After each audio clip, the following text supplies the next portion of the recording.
Pelindung tampan. Jika sahabat menyukai cerita ini jangan lupa like, komen dan share. Terima kasih. Tahun 2010 sampai tahun 2012. Bab 2010, Long Journey. Cahaya putih menyala, dan keduanya dipindahkan di luar alun-alun kota iblis. Di sekitar alun-alun, ada bangunan dengan berbagai ukuran, besar dan kecil, dan ada pasar jalanan. Ini adalah kota iblis dari klan beruang iblis. Istana tertinggi di pusat kota iblis adalah Istana Patriark. Landen Sen mengikuti Xiong Hao ke istana. Kepala klan setan beruang memakai baju besi, dan otot-ototnya berdiri seperti menara besi. Dia sangat kuat dan megah. Dia adalah pembudidaya setan pada tahap akhir mengubah dewa.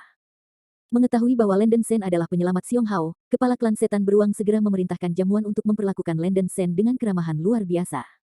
Landen Sen langsung menolak, mengatakan bahwa dia hanya ingin mengobrol dengan bapak bangsa saja. Terima kasih, Taois Sen karena telah menyelamatkan nyawa putraku.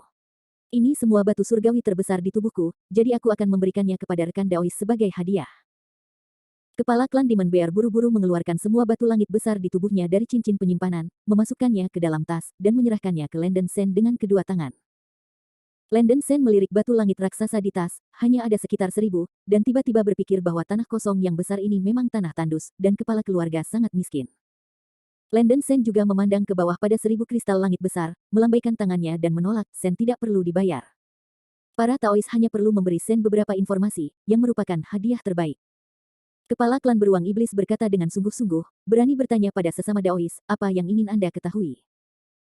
Landen Sen mengajukan semua pertanyaan di dalam hatinya, dan kepala klan beruang iblis menjawabnya satu persatu. Yang pertama adalah Styx. Styx adalah tempat paling berbahaya di Great Wilderness. Ia melintasi seluruh bagian selatan Great Wilderness. Sangat luas. Sungai itu hitam dan tinta.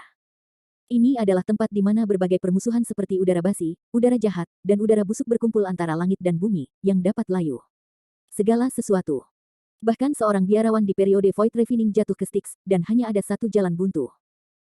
Hanya energi hitam yang dipancarkan oleh Styx yang dapat membusuk dan membusuk tubuh penggarap selama tahap normalisasi. Mengetahui bahwa Styx sangat berbahaya, Landen Sen berada dalam suasana hati yang buruk, tetapi dia masih bertanya, apakah benar-benar tidak ada cara lain untuk melewati Styx. Kepala klan Demon Bear menggaruk kepalanya dan berkata, ini bukan apa-apa. Sejauh yang saya tahu, langit Styx mengandung kekuatan ruang yang sangat terdistorsi. Itu tidak bisa terbang, tetapi bisa melintasi Styx dengan kapal. Zoudu. Landen Sen mengerutkan kening. Ya. Dan perahu kecil yang terbuat dari kayu arwah yang kacau dengan atribut yang harus mampu menahan erosi air Styx. Tapi benda kelas atas ini bukanlah sesuatu yang bisa didapat oleh seorang beku dari tahap transformasi. Selain itu, bahkan jika itu benar-benar seperti ini cara untuk melewati Styx, angka kematian juga sangat tinggi. Pertama-tama, akan diperlukan setidaknya 30 tahun untuk menyeberangi Styx dengan menyeberang perahu. Selain itu, ada banyak hantu seperti sapi di Styx, dan ada banyak hantu yang dapat menyerang roh orang. Lingkungan Styx yang kotor dan terpelintir itu sendiri juga akan menimbulkan banyak ilusi. Mengganggu pikiran kultivator, dalam lingkungan putus asa seperti itu, apalagi bertahan selama 30 tahun, 3 bulan akan runtuh. Juga, dikatakan bahwa ada seorang beku dengan kekuatan supranatural yang besar berkultivasi di Styx. Hidupnya sangat kejam, dan dia akan membunuh semua biksu yang mencoba masuk ke Styx. Tidak apa-apa jika kamu tidak mencapai Styx. Jika kamu menekan Styx, kamu pasti akan mati. Kepala klan Demon Bear berbicara dengan bebas, dan melihat ekspresinya, dia tampaknya sangat tabu terhadap Styx. Landen Sen berada dalam suasana hati yang sangat buruk. Dia tidak berharap untuk pergi melalui tempat yang mengerikan untuk pergi ke tanah Nanyuan, tetapi dia tahu setidaknya bahwa mungkin seorang biarawan di tahap transendental untuk menyeberangi Styx. Hantu pelit, udara busuk, dan serangan roh, Landen Sen bisa melawan. Tetapi perahu kecil yang terbuat dari roh kacau atribut yang membuatnya sulit. Apakah Chaos Spirit Wood pernah muncul di hutan belantara yang besar ini? Tanya Landen Sen. Tentu saja ada, tetapi hanya di suku Lianhua. Dikatakan bahwa pada awal era dunia roh kuno, suku Lianhua di Real Desolate Gritem memiliki banyak objek spiritual seperti pohon roh kuno dan kacau. Omong-omong, teman-teman, arai teleportasi jarak jauh ultra ke perbatasan selatan Great Wastelen juga di klan Lianhua. Kepala klan beruang-beruang setan menambahkan. Mata Landen Sen berseri-seri, sepertinya klan Lianhua harus pergi. Apakah sesama pengikut tahu jalan untuk mengasihani bunga-bunga di sini? Tanya Landen Sen dengan tenang. Karena sesama Daois telah memutuskan, tidak masuk akal untuk mencegahnya. Sang patriark dari klan Demon Bear menghela nafas, kemudian mengeluarkan slip giok dari cincin penyimpanan, dan berkata, ini adalah peta terperinci dari Great Wastelen. Ini mencatat lokasi setiap formasi teleportasi. teman-teman Dao dapat memutuskan tindakan sendiri. Setelah berbicara, Patriark klan Demon Bear menyerahkan slip giok kepada Landen Sen. Terima kasih banyak. Landen Sen menggenggam tinjunya. Kepala klan beruang setan tersenyum dan berkata, dibandingkan dengan rahmat rekan-rekan Taois, ini hanya masalah kecil. Pada akhir langkah berikutnya, saya akan mengingatkan rekan-rekan Taois bahwa jika Anda bepergian di hutan belantara, Anda harus lebih berhati-hati dengan iblis. Mungkin beberapa tahun yang lalu, hutan belantara di Vin Forest Marsh, di barat daya, entah bagaimana, telur cacing raksasa lahir. Telur cacing melahirkan sejumlah besar serangga ganas kuno, mengamuk di hutan belantara. Di hutan belantara besar sekarang, banyak ras telah diserang oleh cacing jahat kuno, dan mereka sengsara. Bahkan ada banyak ras kecil yang tidak dikenal yang telah dihancurkan oleh cacing jahat. Cacing jahat ini memiliki berbagai kegiatan yang sangat luas. Kelabang yang didukung emas mungkin adalah salah satu serangga ganas yang kehabisan rawa-rawa hutan anggur. Putraku hampir dipukuli oleh serangga ganas. Aduh. Hati-hati, sesama Daois. Ketika kepala klan beruang setan mengatakan itu, Landen Sen sedikit senang, dia lebih suka menangkap beberapa cacing jahat dan mengumpulkannya ke menara cacing suci untuk menjadi kekuatan tempurnya sendiri. Setelah keduanya mengobrol sebentar, Landen Sen meninggalkan klan beruang iblis. Selama perjalanan ke klan beruang setan ini, Landen Sen memperoleh informasi penting. Meskipun perjalanan setelah itu sangat sulit, akhirnya memulai. Dengan susunan teleportasi klan beruang setan, Landen Sen berteleportasi ke perbatasan selatan klan beruang setan dan terbang langsung ke arah barat daya. Saat terbang, Landen Sen mempelajari peta, berusaha menemukan rute terbaik. Suku Lianhua terletak di barat daya bagian tengah Great Wastelen, jauh dari lokasi mereka. Ada banyak ras di Great Wastelen, dengan sejumlah besar formasi teleportasi. Landen Sen dapat menggunakan arai teleportasi untuk mempersingkat waktu perjalanan ke klan Lianhua. Landen Sen menebaknya, tapi meski begitu, butuh sekitar 20 tahun untuk mengasihani Hua Clan. Tidak mungkin, wilayah dunia roh kuno terlalu luas, dan butuh 20 tahun untuk melakukan perjalanan, yang tak terbayangkan di dunia manusia. Jika Anda dapat menggunakan Ziyunzang sepanjang waktu, Anda tidak perlu waktu penerbangan yang begitu lama. Alasan utamanya adalah bahwa Landen Sen tidak memiliki begitu banyak batu langit untuk disia-siakan oleh Ziyunzang, sehingga ia hanya dapat memilih senjata sihir terbang di antara harta roh Pseudoprecious tingkat kedua. Setelah mengambil keputusan, Landen Sen memulai perjalanan panjang. Dia tidak akan menghabiskan 20 tahun, duduk di senjata sihir terbang setiap hari, bermeditasi dan berlatih. Waktu baru saja berlalu hari demi hari. Selama 2 dekade ini, basis kultivasi Landen Sen di tahap tengah mengubah para dewa stabil dan maju. Setiap kali dia melewati klan-klan iblis, Landen Sen bertindak sangat rendah, menggunakan arai teleportasi klan lainnya dengan cara yang rendah hati.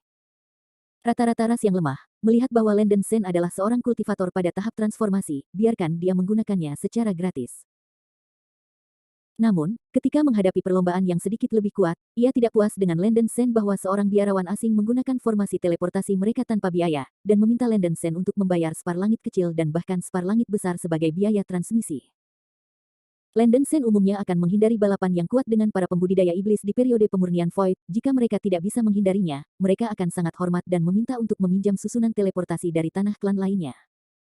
Pada saat ini, ras-ras itu pada dasarnya akan membuka mulut mereka dan menuntut biaya transmisi yang tinggi, sehingga Landen Sen hanya bisa menanggung rasa sakit karena disembelih. Dalam 20 tahun terakhir, sisa 70.000 batu langit besar dan ratusan juta batu langit kecil di cincin penyimpanan Landen Sen semuanya dihamburkan dan dihabiskan untuk biaya transmisi. Bab 2011, Ancient Spirit Seed. Namun, Landen Sen masih memiliki kwitansi tertentu. Dalam 20 tahun terakhir, ia telah menaklukkan 5 serangga jahat dari tahap transformasi tidak termasuk kelabang yang didukung emas sebelumnya serta beberapa serangga jahat dari tahap transformasi sekunder. Seperti yang dikatakan kepala klan beruang setan, memang ada banyak serangga ganas di hutan belantara yang besar ini, dan Landen Sen juga menyaksikan kengerian beberapa ras kecil yang dibasmi. Untungnya, cacing paling ganas yang ia temui juga merupakan tahap mentransformasikan dewa-dewa. Jika cacing ganas benar-benar muncul selama periode pemurnian, tanah kosong yang besar akan kacau. Setelah banyak pertanyaan, Landen Sen memperoleh berita lengkap tentang Styx. Dia mengatakan bahwa air Styx tidak dapat dipisahkan dari klan beruang setan. Hanya perahu kecil yang terbuat dari Chaos Spirit dengan atribut yang dapat menampung air Styx. Setelah 20 tahun perjalanan, Landen Sen akhirnya tiba di perbatasan suku Lianhua. Puluhan ribu mil di depan adalah tanah suku Lianhua. Bergerak maju, itu dalam jangkauan patroli penjaga perbatasan Lianhua. Tujuan utama Landen Sen untuk klan Lianhua adalah untuk mendapatkan berita tentang Chaos Spirit Wood dari atribut yang, tetapi klan Lianhua adalah klan terbesar di Great Wastelen. Meminta Chaos Spirit Wood secara langsung pasti akan membuat orang lain curiga bahwa mereka memiliki sesuatu yang lain. Tujuan. Selama bertahun-tahun, Landen Sen telah menanyakan tentang kecerdasan klan Lian Hua, tetapi para penggarap iblis di Real Desolate Realm menyimpan rahasia tentang hal itu dan tetap diam. Ini membuat Landen Sen sakit kepala. Cara terbaik, tentu saja, adalah menangkap seorang biksu dari klan Lian Hua dan mencari jiwanya. Tapi Landen Sen sangat khawatir perilakunya akan terungkap, dan jika masalah ini diketahui oleh para pemimpin senior klan Lian Hua, dia pasti akan mati. Lahan buangan yang besar berbeda dari tanah di bumi bagian tengah, sangat tidak nyaman untuk ditransmisikan, begitu dikejar oleh seorang beku tingkat tinggi, sangat sulit untuk melarikan diri. Selain itu, bukan gaya Landen Sen untuk membunuh seorang kultivator yang tidak memiliki keluhan bersamanya. Landen Sen tidak berani melangkah ke tanah klan Lian Hua, tetapi telah berkeliaran di luar perbatasan, berharap satu atau dua pembudidaya tahap transformasi akan terbang di langit, sehingga ia bisa bertanya kepada klan Lian Hua tentang situasi spesifik. Tetapi setelah menunggu selama 3 bulan tanpa menunggu rambut pribadinya, Landen Sen tiba-tiba menjadi kesal. Rumor mengatakan bahwa biksu dari suku Lian Hua jarang keluar, yang tampaknya benar. Dia tidak tahu apakah harus menunggu sampai tahun monyet, dan Landen Sen akan menemukan tempat untuk duduk dan menunggu kelinci, dan bermeditasi dengan cara. Di malam hari, Landen Sen mencari gunung tinggi di utara, dan ada sebuah gua tersembunyi di tengah gunung, yang kebetulan bersembunyi di dalamnya. Untuk berjaga-jaga, Landen Sen melepaskan gerombolan pemakan jiwa dari menara serangga suci dan mengembun lapisan kumbang serangga di permukaan tubuhnya untuk mencegah nafas terpapar. Landen Sen tidak mengatur formasi tersembunyi, jadi akan lebih mudah ditemukan oleh kekuatan para biarawan. Kumbang di tubuhnya dapat menyembunyikan semua auranya sendiri, dan ia sangat mudah. Segera setelah itu, Landen Sen merilis 2 serangga terbang seperti pelacakan di menara Womsein, bernama Mother and Mother Fluorescent Flyers. Tepatnya, serangga induk digunakan untuk melacak. Itu disampaikan ke pikiran Landen Sen dalam bentuk pikiran spiritual. Ini adalah serangga terbang yang sangat langka di dunia roh kuno. Sangat mudah bagi Landen Sen untuk mendapatkan wawasan tentang perbatasan di sekitar perbatasan dengan menggunakan gambar yang dirasakan oleh serangga. Selama cacing betina tidak dalam keadaan menyerang, itu tidak berbeda dari kunang-kunang biasa, dan kecepatannya sangat cepat. Begitu Landen Sen melepaskan cacing betina, dia akan bermeditasi dan berlatih. Nya. Cacing di bahunya mengeluarkan suara siulan, sepertinya memperhatikan sesuatu. Landen Sen terkejut, dan segera menerima pesan dari Roh Zizong. Di malam yang gelap, seorang pria berjubah ungu terbang dengan cepat menuju perut gunung, menggendong seorang gadis muda dengan gaun hijau zamrud di tangannya, tampak sangat bersemangat. Klan Lian Hua. Atau seorang biksu di tahap transformasi selanjutnya. Landen Sen mengangkat alisnya. Dia tidak takut melihat biksu Lian Hua, tetapi ekspresi di wajah pria berjubah ungu itu tampak agak salah. Tangan besar masih menempel kuat di mulut gadis itu, dan wajahnya terus menunjukkan senyum malang. Pihak lain tampaknya tidak datang ke sini karena dia telah menemukannya. Landen Sen buru-buru menggunakan teknik pelarian pasir hisap dan masuk ke bawah tanah gua untuk melihat lebih dekat. Tidak lama kemudian, pria berpakaian ungu berjalan ke gua dengan gadis di lengannya, melihat sekeliling, dan berkata dengan kepuasan, "Haha, tempat ini sunyi, tidak ada yang akan mengganggu kita." Pria berbaju ungu itu terlihat seperti pria muda, dengan wajah tampan dengan sedikit femininitas. Gadis muda di tangannya memiliki otot es dan tulang giok, dengan wajah yang cantik, tetapi sedikit hijau. Gadis itu berjuang, tetapi dia sepertinya memiliki sejenis racun, tubuhnya lemah, kekuatan rohaninya tidak bisa bekerja, wajahnya yang cantik penuh dengan ekspresi panik. Pemuda berpakaian ungu mengeluarkan sofa lembut putih salju dari cincin penyimpanan dan melemparkannya ke tanah. Setelah itu, dia meletakkan gadis itu di sofa lembut dan melepaskan tangan besar yang menutupi hidung dan mulut gadis itu. Ahem. Biao. Sepupu, bukankah kamu mengatakan ingin membicarakan sesuatu denganku sebelumnya? Mengapa kamu meracuni aku dan membawaku ke sini? Wajah lembut gadis itu sedikit ketakutan. Adikku yang bodoh, aku mengambil kesempatan untuk mengajakmu keluar untuk kakakku, bagaimana aku bisa kehilangan kesempatan besar ini? Kamu harus tahu niat baik saudaramu. Pemuda berpakaian ungu itu tersenyum jahat dan bergerak mendekat, matanya kabur, hampir berhembus lembut di telinga gadis itu. Perilaku sombong ini membuat gadis itu memerah, menggigit giginya dan berkata, "Sepupu, jangan lakukan ini, oke?" Pemuda berpakaian ungu mengabaikan perjuangan gadis itu, dia hehe tersenyum dan berkata, "Sepupu, kami telah membuat kontrak pernikahan sejak kami masih muda. Cepat atau lambat, Anda akan menjadi asteris pasangan saya. Mengapa menolak saya ribuan mil jauhnya? Sepupu, bukankah akad nikah telah dibatalkan sejak lama? Mengapa kamu ingin menyebutkannya?" kata gadis itu dengan gigi peraknya. Bagaimana kontrak pernikahan dianggap tidak valid? Sepupu, tubuhmu adalah narsisus anggrek salju biji roh purba, dan tubuhku juga kijang benih roh kuno Kijue Kalamus. Kau dan aku, tetapi kedua permaisuri itu sengaja dicocokkan. Kau perlu mengetahui situasi umum. Saya akhirnya menciptakan kesempatan untuk kakak saya. Hari ini adalah malam yang luar biasa. Bukankah indah bahwa Anda dan saya berbagi kebahagiaan keluarga? Hahaha, teknologi untuk saudara saya baik-baik saja. Saya berjanji akan membuat Anda ingin mati dan mengalami menjadi seorang wanita. Rasanya luar biasa. Pemuda berpakaian ungu itu tertawa dengan senyum perak di wajahnya. Di bawah tanah, Landon Sen yang menguping tidak bisa membantu menjadi sedikit terdiam. Sepertinya dia telah menabrak monster seks karena kesalahan.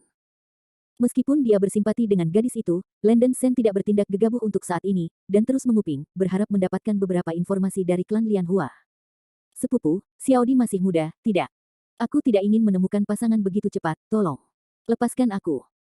Gadis itu ketakutan dan wajahnya yang cantik berubah pucat, matanya yang indah meledak dengan air mata, nadanya penuh dengan memohon belas kasihan rasa. Sepupu, umurmu lebih dari 3.000 tahun, dan kau tidak terlalu muda, dan perkembangan tubuhmu benar. Pemuda berpakaian ungu itu menyukai penampilan mungil dan cantik seorang gadis. Sepupu, kamu tidak bisa melakukan hal binatang seperti ini.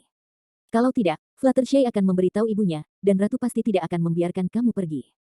Gadis itu berteriak dengan air mata di wajahnya dan mata merah. Setelah mendengar ini, wajah pemuda berpakaian ungu itu sama gelapnya dengan bagian bawah pot, dan dia dengan dingin mendengus, ibumu terluka parah beberapa hari yang lalu, dan dia akan segera duduk. Kau menggunakan orang yang sekarat untuk menghancurkanku. Sungguh konyol. Kasihan ini. Hua klan akan segera diganti namanya, Xiaodi, jika kamu wanita yang cerdas, ikuti aku dengan patuh. Kamu. Oh gelombang, wajah cantik gadis itu pucat, dan dia menangis. Melihat penampilan lemah gadis itu, pemuda berpakaian ungu itu menjadi lebih terpikat, dan bergegas dengan ekspresi cemas di wajahnya. Mendesis. Dengan kasar merobek rok gadis itu, sepasang kaki putih hampir menyilaukan matanya.